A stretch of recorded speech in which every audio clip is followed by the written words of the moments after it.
सभी विद्यार्थी भाई बहनों का बहुत बहुत स्वागत। इसके पहले हमने पाक के 4 हथियार इस निबंध का आधा हिस्सा पूरा किया था। इस निबंध को हमने समझ लिया था। आज हम जो शेष आधा हिस्सा रह गया है वो पढ़ने वाले हैं और उस पर चर्चा करने वाले हैं। पाक के 4 हथियार कन्हैयालाल मिश्र प्रभाकर जी का ये जो निबंध है वो हमने समझ लिया है, उसका प्रकट वाचन हो रहा है। तो पन्ना नंबर 31 पर किताबें खोलकर देखिए। हमने इसके पहले नाटककार, कुशल राजनीतिज्ञ, समीक्षक जॉर्ज बर्नार्ड शॉ का पैराग्राफ देखा है। उस पर लेखक कहना चाहते हैं, देखिए,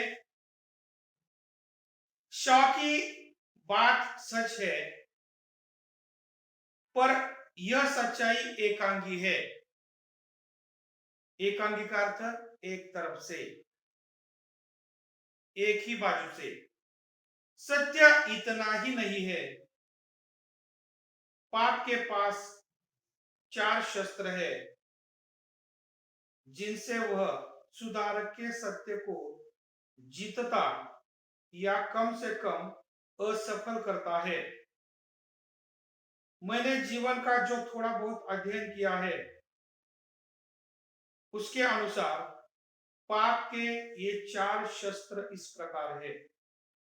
देखिए, आशय देखते समय ये पाप के 4 शस्त्र हमने देखे हैं। फिर से देखिए लेखक क्या कहना चाहते हैं। उन्होंने भी जीवन में बहुत बड़ा अध्ययन किया है। उनके अध्ययन के अनुसार पाप के ये 4 हथियार है, 4 शस्त्र है। कौन कौन से? उपेक्षा, निंदा, हत्या और श्रद्धा। तो ये पाप के क्या है? 4 हथियार।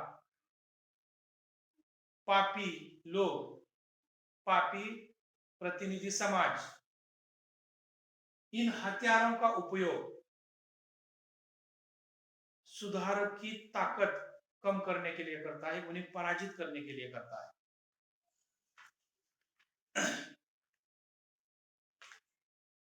सुधारक पापों के विरुद्ध विद्रोह का झंडा बुलंद करता है। सुधारक अपना काम अत्यंत ईमानदारी से करते हैं।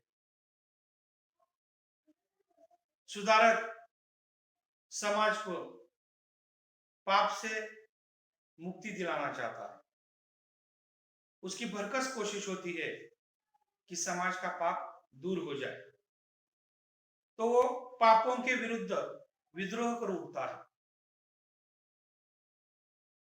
परंतु उसका प्रतिनिधि पापी समाज उसकी उपेक्षा करता है, उसकी ओर ध्यान नहीं देता और कभी कभी कुछ सुन भी लेता है तो सुनकर हंस देता है, जैसे वह किसी पागल की बड़बड़ हो, प्रलाप हो। इन क्षणों में पाप का नारा होता है, अरे छोड़ो इसे और अपना काम करो। सुधारक क्या करते हैं? पापों के विरुद्ध विद्रोह करते हैं, परंतु पाप और उसका प्रतिनिधि समाज उसकी उपेक्षा करता है, उसकी ओर ध्यान नहीं देता है। कभी कभी सुनकर उसका मजाक उड़ाता है, हंसता है। उन्हें ऐसा लगता है जैसे कि ये लोग पागल की तरह बड़बड़ करते हैं। जैसे कि निरर्थक बात करते हैं, प्रलाप ये शब्द आया है। प्रलाप, प्रलाप का अर्थ निरर्थक बातें। मतलब उन्हीं लोगों को ऐसा लगता है कि ये सुधारक क्या करते हैं, पागल की तरह बड़बड़ करते हैं, निरर्थक बातें करते हैं। और उसी समय उनका नारा क्या होता है, देखिए उनका नारा, अरे छोड़ो इसे और अपना काम करो। इसका अर्थ पाप और पापी समाज सुधारकों को अपना काम नहीं करने देते हैं। सुधारक का सत्य उपेक्षा की इस रगड़ से कुछ तेज हो जाता है। उसके स्वर अब पहले से कुछ पैने हो जाते हैं और कुछ ऊंचे भी।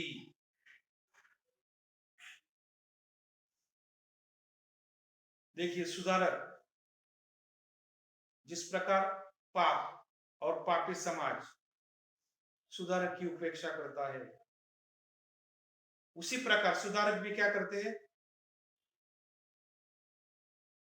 उसके सत्य की उपेक्षा वे सहन नहीं करते हैं। उनका स्वर और भी तेज होता है। पहले से उनके स्वर को एक प्रकार की धार आ जाती है और सुधारक के स्वर भी ऊंचे हो जाते हैं। अब समाज का पाप विवश हो जाता है कि वह सुधारक की बात सुने। वह सुनता है और उस पर निंदा की बौछारें फेंकने लगता है। सुधारक सत्य और समाज के पाप के बीच यह गालियों की दीवार खड़ी करने का प्रयत्न है। जीवन अनुभवों का साक्षी है कि सुधारक के जो जितना समीप है वह उनका उतना ही बड़ा निंदक होता है। निंदक का अर्थ निंदा करने वाला। यही कारण है कि सुधारकों को प्राय क्षेत्र बदलने पड़े हैं। देखिए इस परिच्छेद में लेखक क्या कहना चाहते हैं। पापी समाज और पाप सुधारक का विरोध करता है या ध्यान नहीं देता है। कभी कभी वह समाज, पापी समाज, पाप सुधारक की कुछ बातें भी मानता है, सुनता है तो वह उनकी निंदा करता है। वो बुरे किस्म का निंदक होता है। ध्यान दीजिए,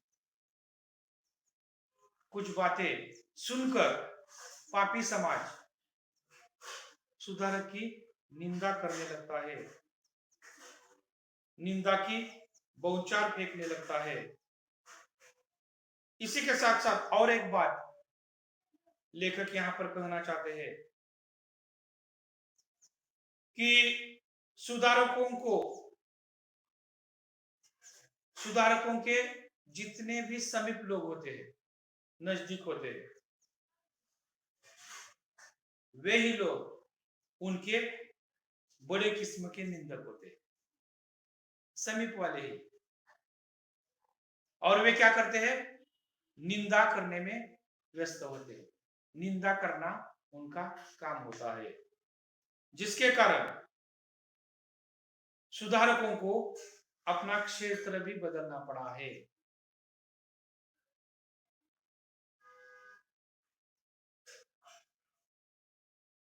तो दूसरा ये शस्त्र है निंदा। पहला शस्त्र उपेक्षा। हमने देखा है पाप के जो चार हथियार है, उपेक्षा और निंदा, ये दो शस्त्र हमने देखे अब तक। अगला परिच्छेद देखिए, सुधारक का सत्य निंदा की इस रगड़ से और भी प्रखर हो जाता है। अब उसकी धार चोट ही नहीं करती, काटती भी है। पाप के लिए यह चोट धीरे धीरे असह्य हो उठती है और वह बौखला उठता है। बौखला उठना का अर्थ गुस्से में आना, अत्यधिक क्रोध करना, मुहावरा ये। अब वह अपने सबसे तेज शस्त्र को हाथ में लेता है। यह शस्त्र है हत्या।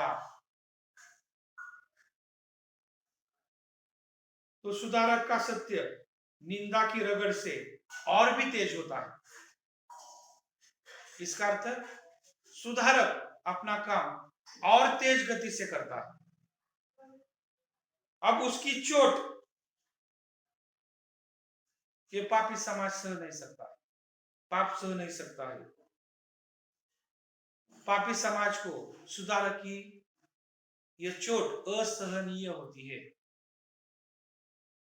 और वे असह्य होते हैं, बौखला उठते हैं, गुस्से में आते हैं और अंत में उनका गुस्सा इतना बढ़ जाता है कि वे सुधारक की हत्या करने के लिए भी आगे पीछे नहीं देखते हैं।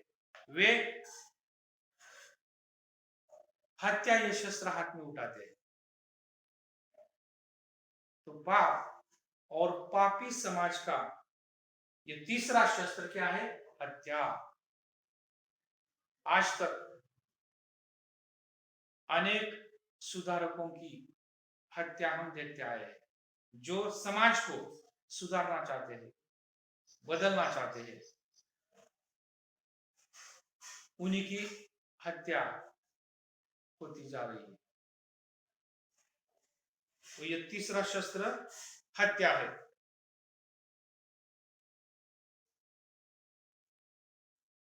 सुकरात के लिए यह जहर का प्याला है, तो ईसा के लिए सूली, दयानंद के लिए ये पीसा कांच है। इन क्षणों में पाप का नारा होता है, ओ मैं तुम्हें खिलौना समझता रहा और तुम सांप निकले, पर मैं सांप को जीता नहीं छोड़ूंगा, पीस डालूंगा। देखिए ये पापी समाज कितनी हद तक जाता है, किस प्रकार वह हत्या जैसा शस्त्र हाथ में लेता है। यहां पर उल्लेख है सुकरात का। सुकरात कौन है? यूनानी दार्शनिक, वे प्लेटो के गुरु है। उनको भी ऐसे बुरे समाज के कारण, पापी समाज के कारण जहर का प्याला दिया गया, उनकी भी हत्या हुई। इसी के साथ साथ ईसा को भी सूली पर चढ़ा दिया गया। दयानंद के लिए भी पीसा कांच गलाकर पिलाया गया। तो इतने बड़े सुधारक, विचारक, इनकी हत्या पापी समाज ने की, पाप ने की। और इन क्षणों में पाप का नारा होता है, ओ मैं तुम्हें खिलौना समझता रहा और तुम सांप निकले, और मैं सांप को जीता नहीं छोड़ूंगा, पीस डालूंगा। मतलब ये पापी समाज और पापी लोग इतने बुरा काम करते हैं कि वे हत्या करने के लिए भी इधर उधर नहीं देखते हैं। वे क्या कहते हैं? अब तक हम तुम्हें खिलौना समझते थे और तुम सांप निकले, अब तुम्हें मैं जिंदा नहीं छोड़ूंगा, पीस डालूंगा। सुधारक का सत्य हत्या के इस संघर्ष में प्रचंड हो उठता है। शहादत उसे ऐसी धार देती है कि सुधारक के जीवन में उसे जो शक्ति प्राप्त न थी, अब वो हो जाती है। सूर्यों का ताप और प्रकाश उसमें समा जाता है, बिजलियों की कड़क और तूफानों का वेग भी।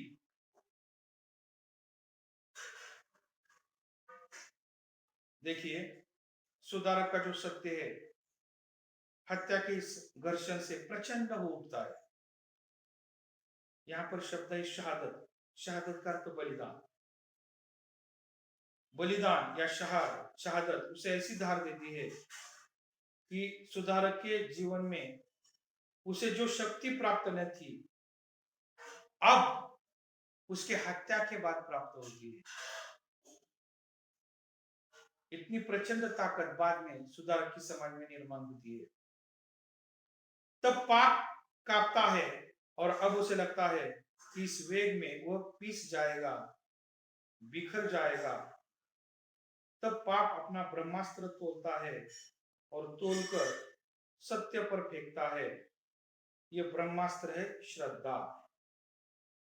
देखिए, सुधारक के पश्चात उसकी ताकत इतनी बढ़ जाती है कि पापी लोग कांपते हैं। उन्हें ऐसा लगता है कि अब उनकी कुछ खैर नहीं। वे अंत में श्रद्धा नामक शस्त्र हाथ में लेते हैं। ब्रह्मास्त्र, सॉरी, एक ऐसा ब्रह्मास्त्र है श्रद्धा जो हाथ में लेते हैं। पुराने जमाने में, पुराणों में मंत्र द्वारा चलाया जाने वाला यह ब्रह्मास्त्र शस्त्र है। तो इसी प्रकार का ये श्रद्धा नामक ब्रह्मास्त्र हाथ में उठाते हैं भय के मारे। सुधारक तो अपना काम करते करते ये दुनिया छोड़ देते हैं, परंतु पापी समाज और पापी लोग अपने हाथ में श्रद्धा नामक हथियार लेते हैं।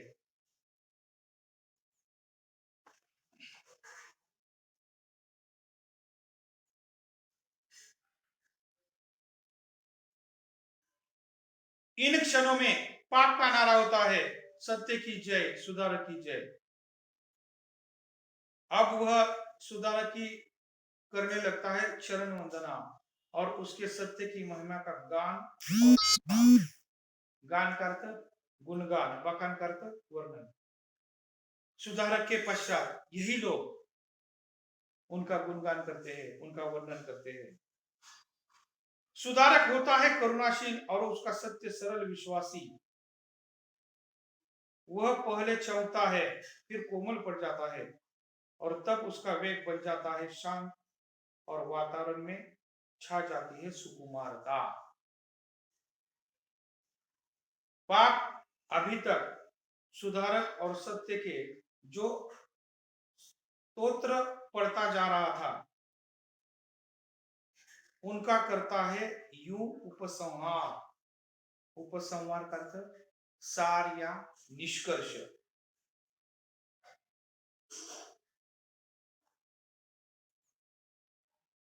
सुधारक महान है, वह लोकोत्तर है,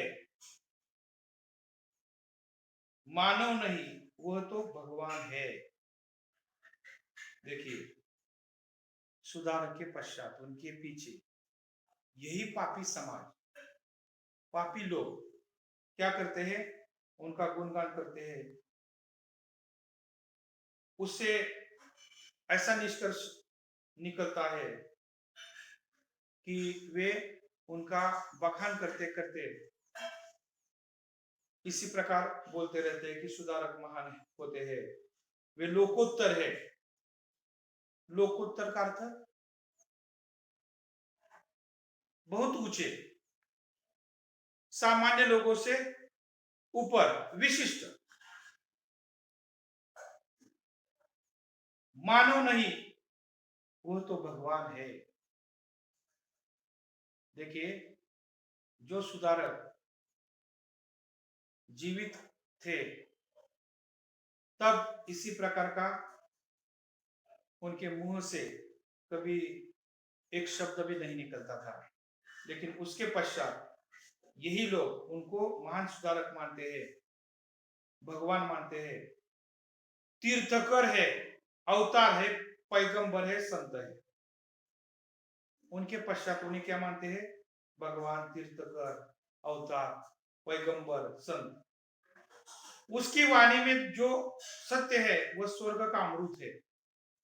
देखिए बाद में ये वह हमारा वंदनीय है, स्मरणीय है, पर हम पृथ्वी के साधारण मनुष्य के लिए वैसा बनना असंभव है। पापी समाज कहता है कि उनकी वाणी में जो सत्य है सचमुच स्वर्ग का अमृत है, वे वंदनीय है। देखिए लेकिन साधारण मनुष्य के लिए वैसा बनना असंभव है। उस सत्य को जीवन में उतारना हमारा आदर्श है,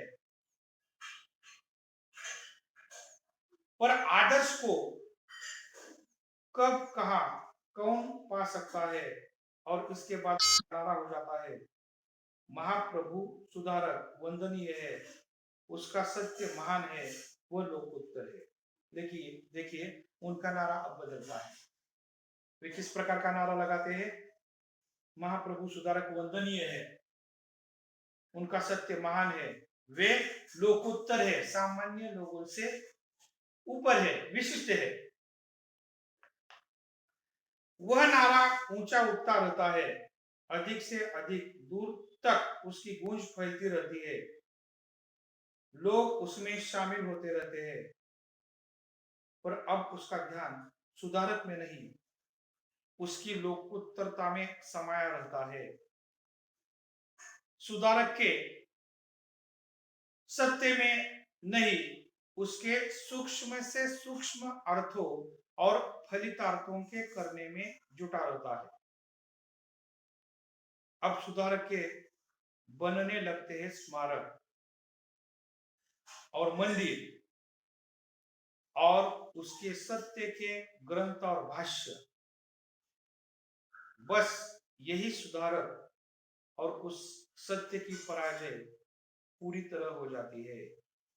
देखिए जब तक सुधारक युगों युगों से समाज को बदलना चाहते आए हैं, उसी प्रकार का प्रयत्न अनेक महापुरुषों ने सुधारकों ने किया है। उनके जीवित होते हुए पापी समाज ने, पापी लोगों ने उनकी बात नहीं सुनी, उनके विचारों को ग्रहण नहीं किया। ये सुधारक तो अपना काम करते करते ये दुनिया छोड़ देते हैं, वे दिवंगत होते हैं, परंतु उनके दिवंगत होने के बाद पापी समाज क्या करता है? उनकी जय जयकार करता है, उनको भगवान मानता है, संत समझता है।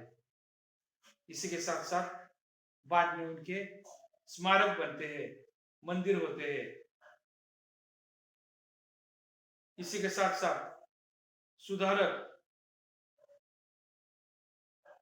जीवित तो नहीं होते हैं, लेकिन उनके पश्चात उनके स्मारक लोग बनाते हैं। और यहाँ पर उन सुधारकों की क्या है? पूरी तरह पराजय है, हार है, क्योंकि समाज उन सुधारकों के आदर्श स्वीकारता नहीं है, विचारों को स्वीकारता नहीं, उनके अच्छे विचार आचरण में नहीं लाता है, और उनके पश्चात बाद में उनके स्मारक बनाता है, जिसके कारण समाज में जो परिवर्तन होना चाहिए वो परिवर्तन नहीं हुआ है। समाज में पाप है, अपराध है, दुष्कर्म है। जब तक समाज अच्छे विचारों को स्वीकारेगा नहीं, तब तक ये नष्ट होने वाला नहीं। पाप का यह ब्रह्मास्त्र अतीत में अजय रहा है। अतीत का अर्थ भूतकाल, अजय का अर्थ वह अजय जिसको हराया नहीं जाता, हमेशा के लिए जिसकी जीत होती है। पाप का यह ब्रह्मास्त्र अतीत में अजय रहा और वर्तमान भी अजय है। अजय का अर्थ हमेशा विजयी हो जाना या उसका कोई पराभव नहीं कर सकता है। अजय का पाप का यह ब्रह्मास्त्र अतीत में अजय रहा। अतीत का अर्थ भूतकाल में भी उसको किसी ने हराया नहीं, उसकी हार कभी नहीं हुई। पाप का यह ब्रह्मास्त्र हमेशा अजय रहा है, वर्तमान काल में भी अजय है। कौन कह सकता है कि भविष्य में कभी कोई इसकी अजयता को खंडित कर सकेगा या नहीं? पापी समाज या पापी लोगों का जीतना समाज के लिए घातक है। लेखक को प्रश्न पड़ा है कि पाप का ये जो ब्रह्मास्त्र है, भूतकाल में भी अजय रहा है, उसको कोई हरा नहीं सका, कोई भी सुधार। वर्तमान काल में भी उसी प्रकार स्थिति हुई। वर्तमान काल में आज भी उसको कोई पराजित नहीं कर सका, पापी समाज को। भविष्य में उसकी यह अजय की श्रृंखला कोई खंडित करेगा या नहीं, इसी प्रकार का प्रश्न लेखक के मन में निर्माण होता है। कहने का तात्पर्य कि अनेक सुधारक युगों युगों से समाज को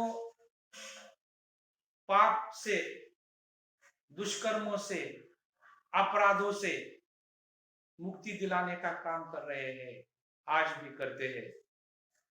लेकिन सबसे दुख की बात क्या है? लोग उनके विचारों को स्वीकारते नहीं है, उनकी उपेक्षा करते हैं, उनकी निंदा करते हैं।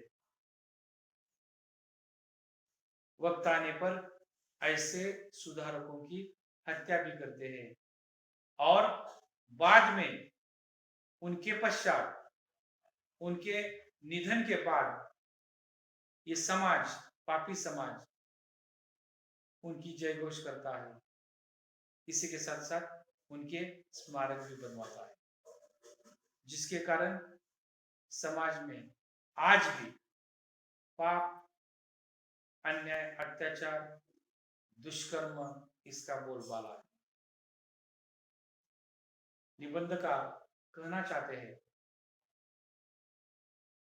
ये जो जितने भी सुधारक है उनके विचारों को स्वीकारना चाहिए, अच्छे विचार ग्रहण करने चाहिए, महापुरुषों के आदर्शों का पालन करना चाहिए। जितने भी संत महंत होकर चले गए हैं उनके आदर्शों का पालन करना हमारा कर्तव्य है। अगर हम उनके अच्छे विचारों का, आदर्शों का हम पालन करेंगे तो निश्चित रूप में समाज में बदल हो सकता है। लेकिन ये पापी समाज आदर्शों का, अच्छे विचारों का पालन नहीं करता है, अनुकरण नहीं करता है, जिसके कारण आज समाज में इसी प्रकार की घटनाएं देखने को मिलती है, पाप दिखाई देता है। वास्तविक रूप में ये सुधारक संपूर्ण समाज को पाप और दुष्कर्मों से, अन्याय, अत्याचार से, अपराधों से मुक्ति दिलाना चाहता है। लेकिन समाज को, पापी समाज को, जैसे कि यह अमान्य है, वे उनके अच्छे विचार ग्रहण नहीं करते। तो इसी प्रकार आज हमने इस पाठ को पूरा किया है। पाप के 4 हथियार, इस पाठ का यह दूसरा भाग यहाँ पर समाप्त हुआ है।